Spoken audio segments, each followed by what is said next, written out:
বিচার বিভাগের স্বচ্ছতা বাড়াতে হাইকোর্টগুলিকে ড্যাশবোর্ড তৈরি করতে নির্দেশ দিয়েছে সুপ্রিম কোর্ট।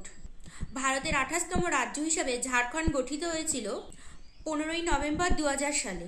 হরিয়ানা রাজ্যে মহিলা কমিশনের ব্র্যান্ড অ্যাম্বাসেডর হিসাবে নিযুক্ত হয়েছেন শেফালি ভার্মা।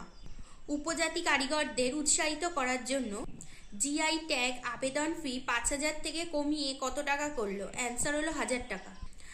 নাগাল্যান্ডের কিফিরে একটি নতুন শিল্প প্রশিক্ষণ ইনস্টিটিউট উদ্বোধন করেছেন অর্থমন্ত্রী নির্মলা সীতারামন।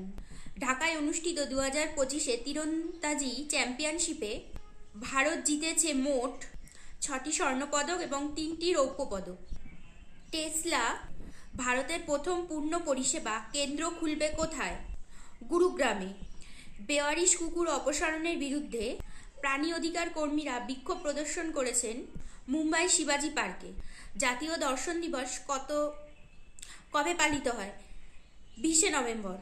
বাঘের মূল বা গুরুত্বপূর্ণ আবাসস্থলে বাঘ সাফারি নিষিদ্ধ করার নির্দেশ জারি করেছে সুপ্রিম কোর্ট।